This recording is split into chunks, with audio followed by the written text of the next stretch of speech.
Looks like we're live. Welcome everyone to the Flux Developer Meeting. Last week, some of us met up in London, so we thought we would give a brief summary of what happened. If you have any other agenda items, just let me know on Slack and I'll queue them up afterwards. I forgot to check the action items from last time. Maybe while we get started, I'll briefly review the minutes from last time and see if there's still anything up in there. Does any one of you want to start with summary of things from London? Yeah, I can start. Cool. I'll stall for you while you check from last time. Yes. Great. Okay. So one thing we talked about. Hang on, I need to adjust this a bit. One thing we talked about last week was having a regular release cycle. One reason is that it helps with predictability. So if quite often we have the question in Slack or otherwise, or in GitHub, like when is this fix going in? And by having a regular release cycle, we can answer that question with some degree of certainty. So we can say, well, either something's actually visibly in a milestone, or we can say, oh yes, for this new thing, that fix will go in the next patch release, which will be on this date or thereabouts. Or for new features, we'll have a longer cycle for that. But still with some confidence, we can say that'll be in the next feature release, which is set for the end of next month or something. So initially, we're going to try having 2-week patch releases and 2-month feature releases. The 2 months meaning that we have a few kind of we have a bit of leeway in order to get things finished and tested in our own environment and so on. Is there anything else to say about the releases? No, except that we'll use the milestones in GitHub. So we've already started doing that with the most recent patch release, which was last week, and wasn't it? Yes. And the upcoming feature release, which is at the end of May. I think that's all there is about releases. Was that enough time, Daniel? Yeah, brilliant. In general, like a brief update from last time's meeting. Like we got through all our actions. There's still some outstanding work on the Helm operator front, but I think we're going to talk about that next anyway, right? Helm operator 1.0. Yeah, I can talk about that a bit. So we made a list of all the things we wanted to do before the Helm operator would have its first grand release. I don't know if it was previous meeting or the meeting before that. They're all labeled with Helm operator 1.0 on Git. And we basically only have the pattern or image pattern definition feature left, and the abstraction of the Helm operator from the Flux repository. Michael, you worked on that last week, right? On separating out the repository? Yeah. Did you get anywhere with it, or? Yes, I made some very impressive notes in the margin. No, I tried out doing a history rewrite and decided that it was probably going to be way too complicated, and it's just going to be easier to clone the repo and remove bits that we don't need.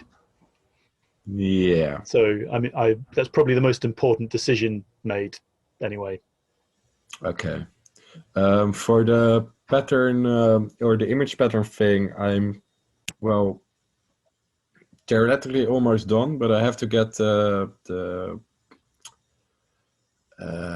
pet-based source right. So accessing Golang structures with a pet base is something that no one has implemented in a good way, I guess.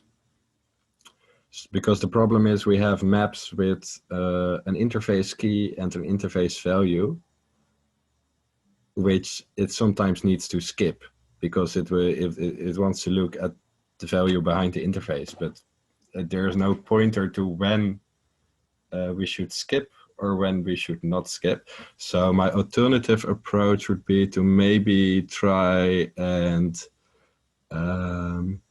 either loop to the YAML itself or to loop through the JSON, which may be a bit easier somehow.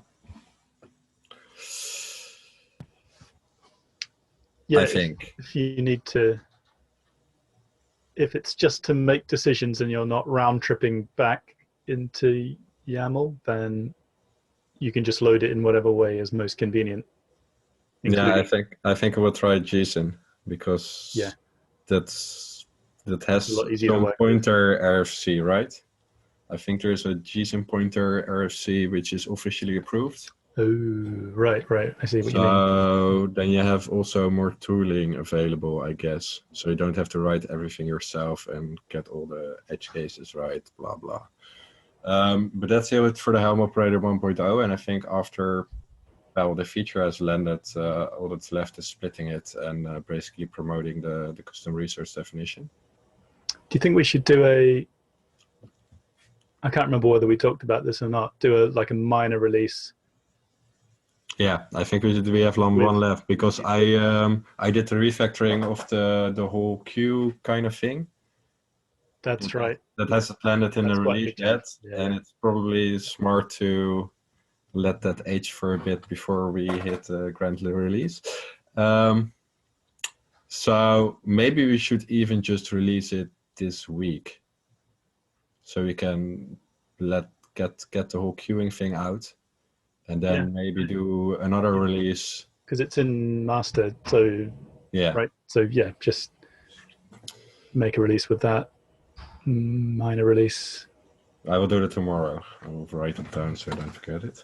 But that's about it, I guess. If no one else has any new ideas for last-minute features. There has been something that came up about what to do when we don't distinguish between releases that don't exist and releases that have failed previously. Yeah, there was even someone who basically laid out a whole feature to work with automatic rollbacks, but without having a potential issue with stateful sets, because you can't automatically roll back stateful sets. Yeah. I think it would be great to have that included in the grand release, because it's something that annoys a lot of people. But at the same time, I'm very scared it will push the grand release with another 2 months, because priorities. But if we all say that it should be included, then I will organize my priorities so it's included in the grand release and not delayed with another 2 months. If we can do something to address it, even if it's not. Well, an error would be better. Yeah, right. That would be the quick fix. It just does exactly the wrong thing, and if it just reported that something was wrong, that would be better, right? Well, it confuses people right now because they see an installation and release being there and not. So even if it just logged, I can't do anything because it failed. You have to do this. Yeah, I will. That would be an improvement on. I will create a PR for that.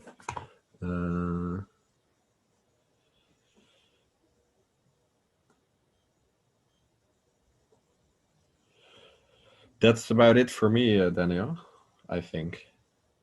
Thanks, Ida. No problem.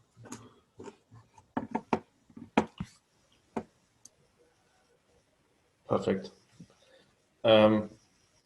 Flux architecture is also something we noted down. Anyone wants to talk about that one? Sort of a free-form one. Or maybe a big summary, like big changes or architecture changes we want to discuss and want to take on. Do you know what would be good? Right. I don't know if Fons is prepared to do this, but like a 2-minute summary of what he's been working on with the generators. Sure. If you can do it just in words and maybe gestures, since screen sharing's a bit tricky probably. Or interpret a dance. I can turn on the video briefly. So I've been working on extending or enabling Flux to generate manifests. Well, the users to generate manifests and make Flux recognize them. Because right now, Flux only walks over existing manifesting files on the Git repo. But a lot of users want to reuse manifests across different environments, and have been asking for support of customized kubectl and so on. So what I've been working on is a proposal, a design proposal to address this. And in a nutshell, that's supplying Flux with configuration files, giving a list of commands indicating how to generate those manifests and how to update those manifests. We understand that updating the manifest might be hard. In fact, I've been working really hard in order to be able to update manifest in the case of using customize. So it's not mandatory, but you should be capable to update the manifest you generate with any technology you choose. There's a PR in which is working, and it's been run by the community, and we have already a couple of people who've been using it for customize. As hurdle they're running into is maintaining an incremental patch file with the changes Flux makes when releasing images automatically, adding annotations, and so on. And I've been working on addressing that.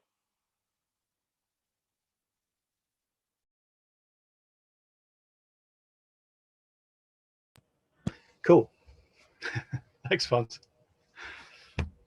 Yeah, so I think just as a coda to that, we are hoping, and I cannot see any reason why it shouldn't be so, that will be an experimental feature in the next release, which is at the end of this month, May. Is it May yet? No. Not yet. Next month, May. All right, Daniel, what's next? Did anyone want to talk about kubeyaml or?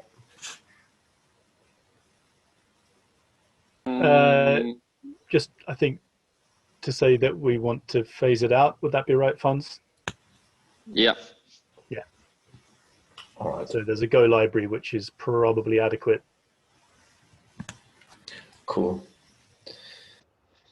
Yeah, I had a thing about docs. So one thing we talked about for quite a while is the need to have version docs, because yeah, I think that we have an issue for that for quite a while. So we were discussing this.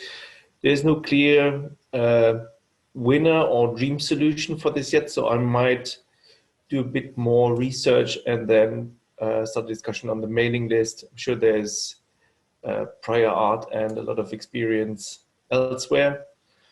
Another bit we also looked into was, or talked about, was tutorials. Right now we have like 2 or 3 up on the GitHub side, but we were wondering if it would make sense to also offer them as Katacoda tutorials. So I'll also talk to Ben, who runs Katacoda, to figure out how much work that would be. Yeah, I could also start a discussion on the mailing list about it. I think it would be good to get more feedback and get a bit outside our echo chamber. Yeah, I think that was it. End-to-end testing, is there anything you want to say about there? So we now have end-to-end testing running as part of the CI pipeline, running an example, and I would like to get it to a point where we can run arbitrary examples that could appear in PRs and so on. So we actually have a pretty good start at that. It's just a matter of kind of factoring out the setup bits and from the fixtures themselves, or the test cases. So we're pretty close to having, like, well, close, only some hours of engineering work. There is a pull request that you've made, right? To make the Yeah, I've been working on that. run locally. Yeah. So I wanted to be able to run it locally, but also the next thing, the reason I want to run it locally is so that you can just, if your lunch hour or something, say, please run all the end-to-end tests on all the scenarios that we've put in there. Like if you want to do an occasional check, because it will inevitably take a wee while to run a bunch of stuff. Maybe in CI we can do stuff in parallel or something, but if you're running it serially on a desktop, it'll take a while. So yeah, the first step is being able to run it locally, and then second step is being able to have arbitrary test cases.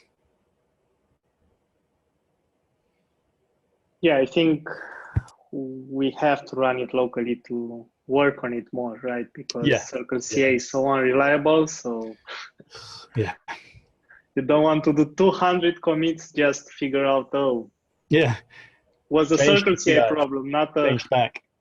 Try this. Yeah, exactly. Also a very good point. So yeah, that'd be quite useful in my ideal of what that entails. Yeah, also Hide made the issue around maybe we should reuse the build output and not rebuild Flux and the Helm operator, and we should also have Flux CTL in there as well. I've looked into that the first time I've made it, and Circle CI asks for money to reuse Docker layers between stages, right? So that's why I didn't do it. It's not that I didn't want to speed it up, but you need a paid account to share Docker layers. Only Docker layers. Can you share cache layers for free? Yeah, but it takes more than building them, because they will put them on some S3 in some region, the VM spins up in another region, and then it needs to pull all this down. And from what I've read, it's like, it's better just to build it again. I don't know. Maybe we should try it. Maybe but the problem you're going to have is the issue was about the fact that we release our Docker images at the moment before we have successfully run our end-to-end tests. And when you do a double build, you're still testing 2 different versions, and you're still not releasing the same thing as that has been tested, which is well, I understand why we do it, but it's wrong.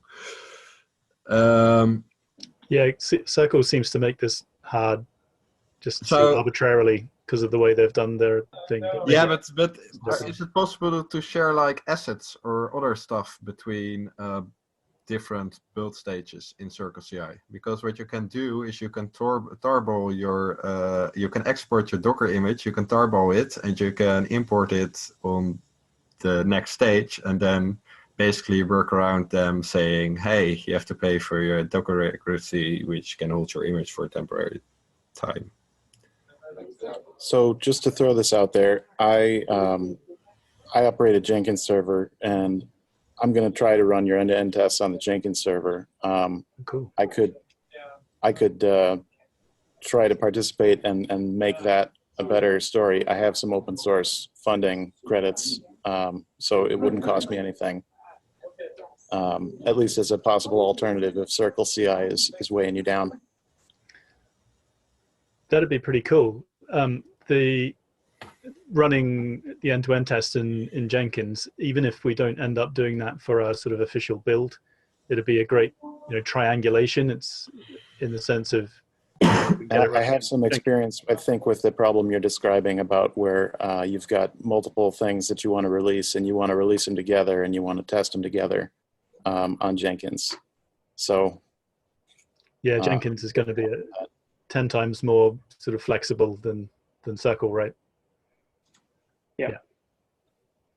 And because it runs on the same machine, on the same VM, you have all the assets there. It's not like, oh, I'm on another VM, on another region, how do I copy all my stuff? It should run way faster. If we do have to pay for it, then we can spring for that. It's not going to be a huge amount anyway, is it? Yeah. Yeah, so we have like 3 assets that we need to move from one stage to another. It's like the 2 images of Helm operator and Flux, and the Flux CTL binary. So these 3 should be built once, and afterwards just move all these stages. And we should be able to run several end-to-end tests in parallel, so it doesn't take like 1 hour. Circle CI has this, is the limit of 12 workers or something like that. So it's not an issue with that limit. The issue is how you share all the stuff. So I think they give for free something, but they make you pay for other stuff. So, I wonder if the CNCF funds Circle CI accounts somehow. so no, with CNCF we have a clear path of doing that. With CNCF, you have free credits on GKE. We'll spin up a cluster and we'll do the build there with Cloud Build, which is way faster. It has a huge build VM compared to CI. And afterwards, you can actually use namespaces in GKE and not wait for Kind to spin up and have all these memory limits and issues that we have now. I think WeaveNet does that. Okay. On GKE.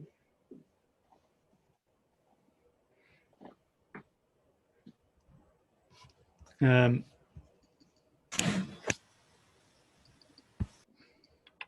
just noticing,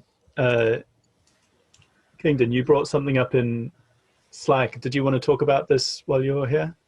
About webhooks, looks like? I was just responding to somebody else's question about the state of webhooks, but I was able to configure webhooks using the Weave Cloud interface on my GitHub account. It works very well with GitHub.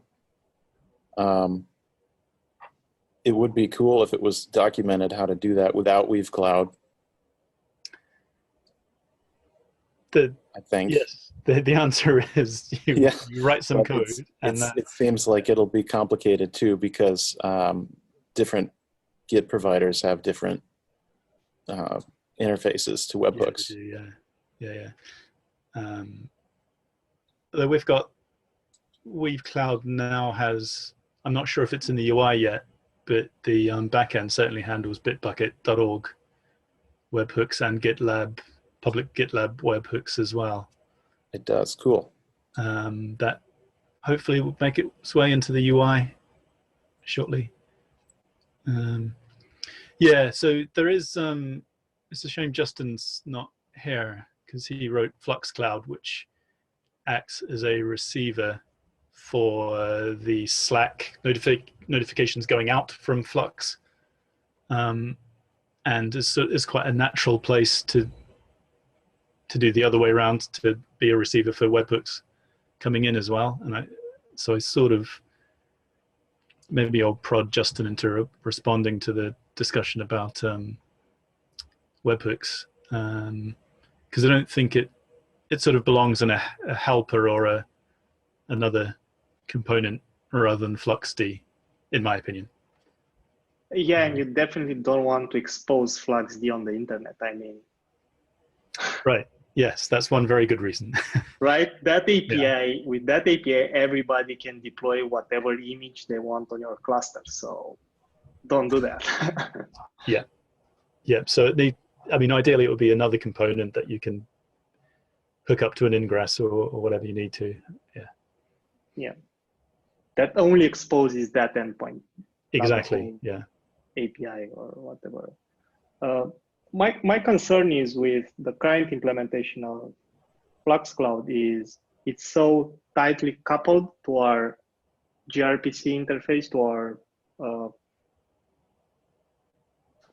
interfaces, right? If we change something, what we saw like a couple of weeks ago, we updated Flux. Many users use the Helm release, right, to update Flux and Helm operator and everything, and Flux broke because it couldn't operate anymore because of Flux Cloud. So it's kind of this hard dependency. It also crashes Flux, which is really concerning. So maybe we should, I don't know. Oh, because if it returns a HTTP 500 or something, FluxD doesn't behave? Yeah. Well, so it probably keeps running, but just stops doing anything useful. Yeah. So okay. the automation didn't work anymore after they had to upgrade Flux Cloud as well.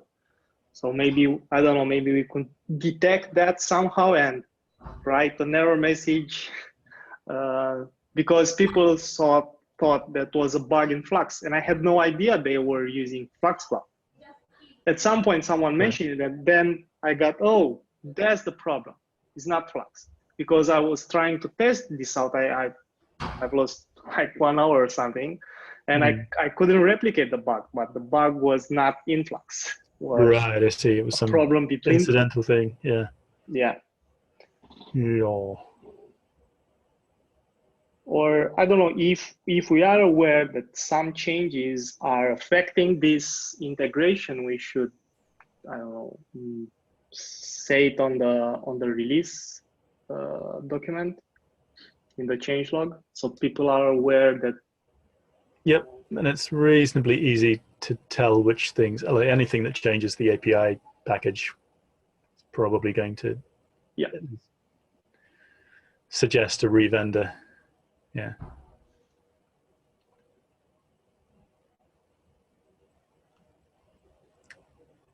Okay.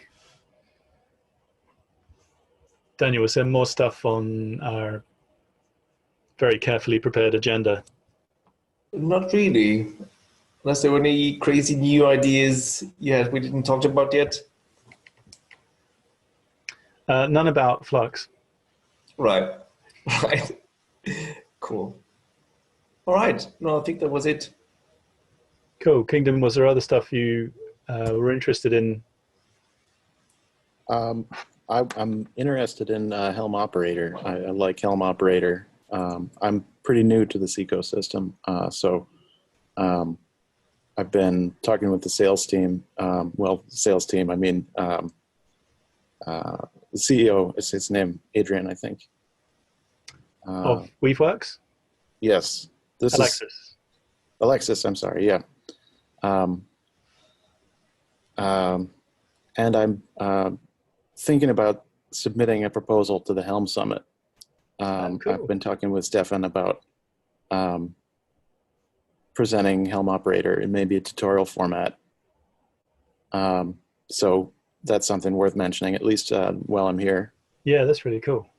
Yeah. So the tutorial is 1 hour, or is like the tutorial on KubeCon, or is something else?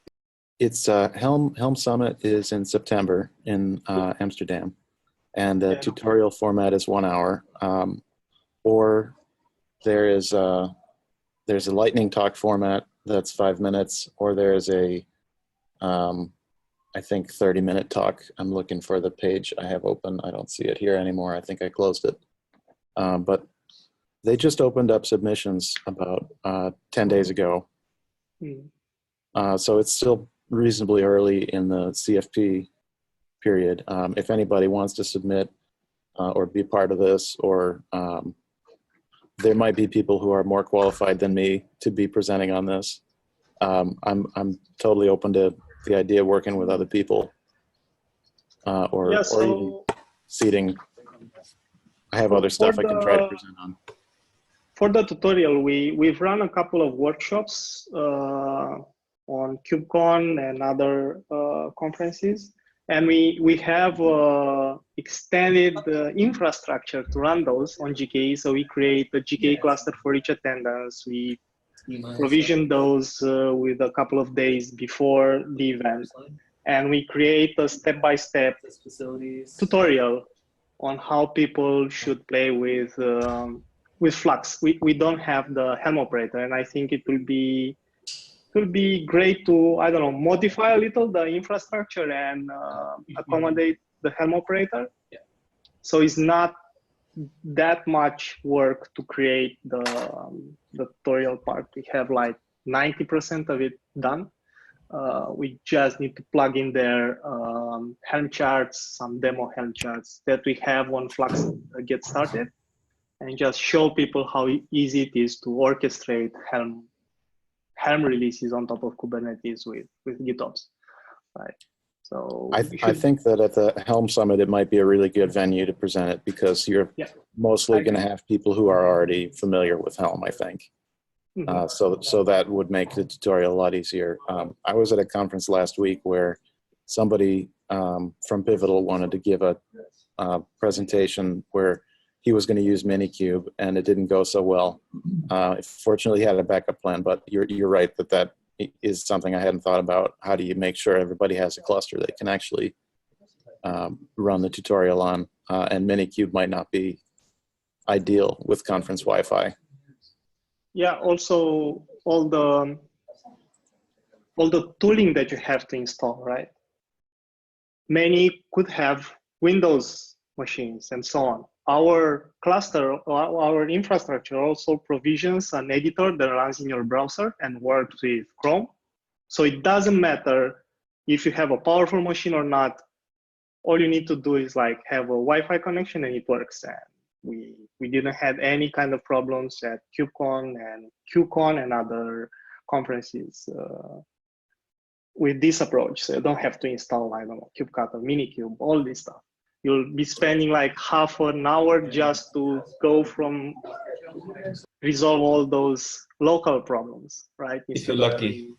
If you're lucky, yeah. Yeah, maybe. So I have a team of people that I'm trying to onboard onto Helm, and maybe Helm operator and friends, and maybe you could share that stuff with me so I can. I'm trying to give a presentation before I leave for Montana in about a week. I'm going to be going remote for the summer, and I think that I might be able to get it together before like 10 days. But maybe we could talk offline about it. Yeah, sure. Super. Sure, let's talk on Slack.